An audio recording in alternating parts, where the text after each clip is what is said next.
The Republican Party. Let me just wrap this up and then we'll get to right to your calls here in just a second. It seems to me that every generation, there's like a generation on, generation off cycle. In every other generation, the Republican Party basically goes insane.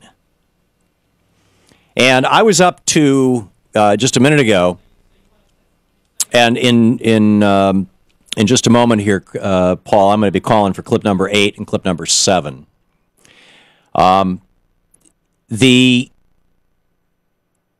The Republic. I was up and I was going through the cycles, and I said, okay. And in '52, the moderates took over with the Republican Party with the Eisenhower presidency, and then in '64, the right wingers took it over with the Goldwater candidacy, the fringe, the hard right fringe,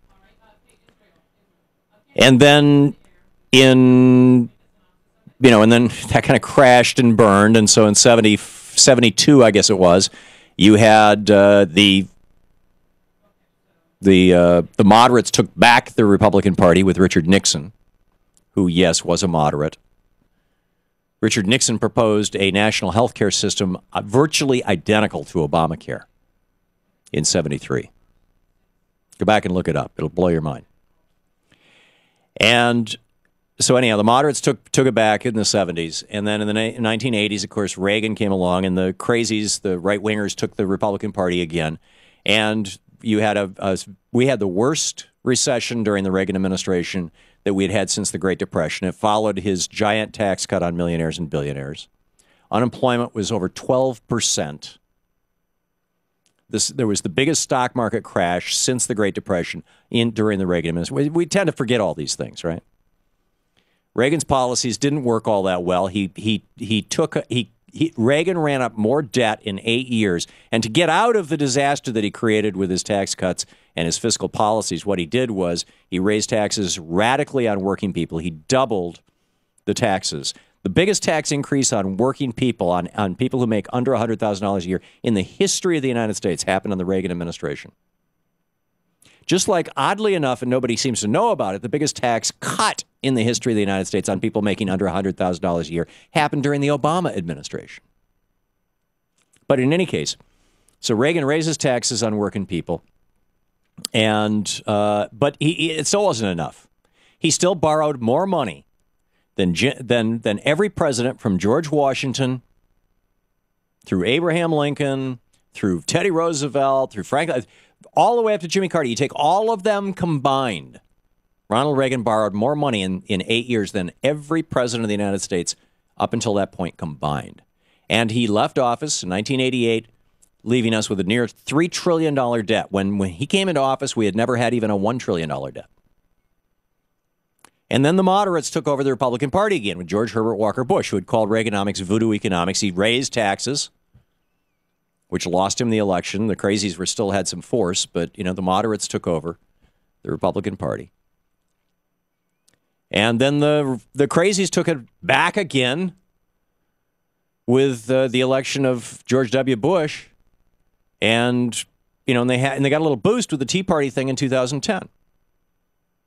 And I predict that the moderates are about to take the Republican Party back. Now, it's going to take one of two forms. Either it's going to be a big electoral bashing, and basically you're just going to see the crazies get kicked out.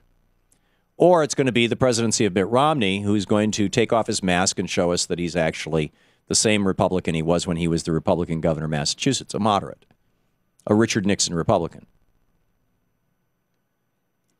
But, we will see.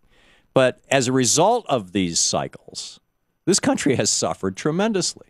I mean, the damage that was done during the Reagan administration, the damage that's been done to working people in the 30 years of Reaganomics that we've had since then.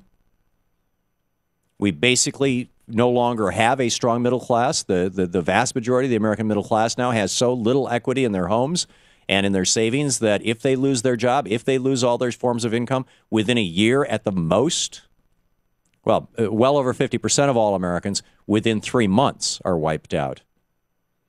But the vast majority, more than 80% are wiped out within a year. People got nothing. And then you go back to how it happened last time. When the crash happened in 1929, you had Herbert Hoover. And he was president. He was the third right-wing president in a row. It started out with Harding in 1920, and then Coolidge in 24? 28? No, it must have been 24. And then Hoover was elected in 28. And the crash happened in 29.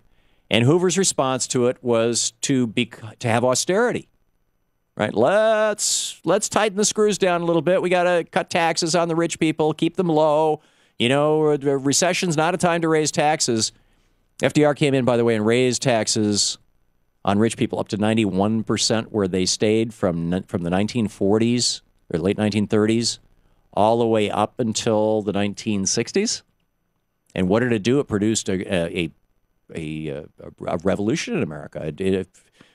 Rich people got rich, but the middle class got richer. So anyhow, we had these Hoovervilles. And this is an extraordinary piece. This is Joe Hamler. And while it's playing, I'm going to try and find the credit for this. A fellow sent me this over the last week, and I want to acknowledge him online, and I don't have that credit line here in front of me. But this is from a piece that the Democratic National Committee played, I believe it was the day before the election of 1944. Franklin Roosevelt running against Thomas Dewey. And this is Joe Hamler. He was one of the first Occupy guys occupying Anacostia here in Washington, D.C. They were from the Potomac River up to the White House. They occupied it. And Herbert Hoover sent the military in. And here's what this guy had to say. I'm Francho Tone. I'm Frank Sinatra. I'm nobody. Nobody's heard of me. Joe Hamler is my name. I fought in the last war. I served in the Navy. I'm another kind of a veteran, too. I'm a veteran of Anacostia Flats. That's the place in Washington where us bonus marchers built a town out of crates and tin cans. That's the place where a Republican president ordered an attack on us veterans and our families and drove us out with guns and gas.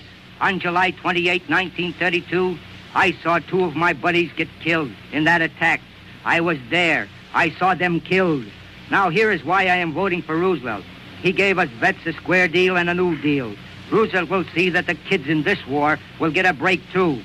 Roosevelt has been for all the people all the time. With Roosevelt, we will get a plan to give jobs to everyone. When somebody says to you, we had a New Deal depression, you ask him, what was the name of those shanty towns all over the country, like the ones we built down at Anacostia? You can bring it back. Ask him, was it Rooseveltville's or Hooverville's?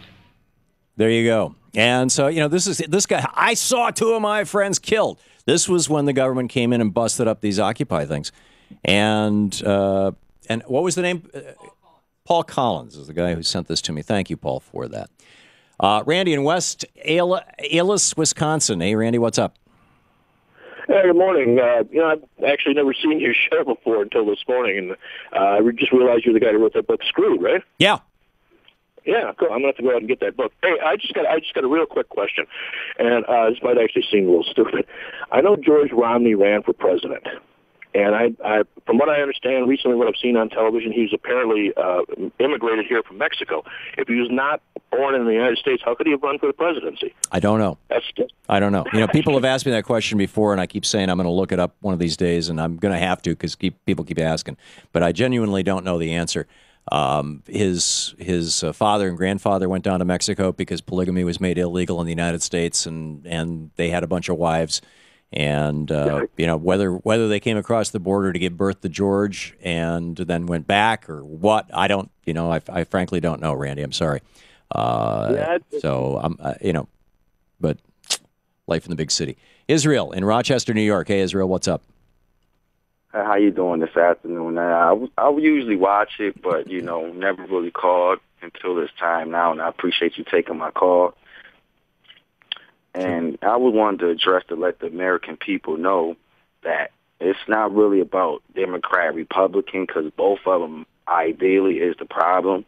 Because once people start to look at the Council on Foreign Relations, Trilateral Commission, the Bilderberg Group, you will see there's Democrats and Republicans in this, what they call a membership. Yeah, there are, and you know, the international banking conspiracy.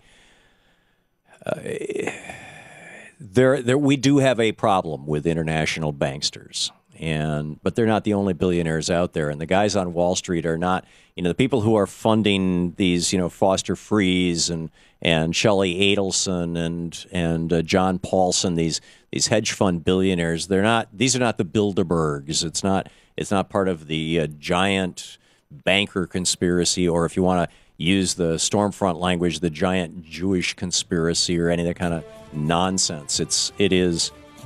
But there are some very wealthy people who are looking out for their own interests. And right now, because of Citizens United Supreme Court decision, they're able to buy politicians in the United States, and they are doing so. But that's not necessarily a good thing. In fact, it's arguably a very bad thing.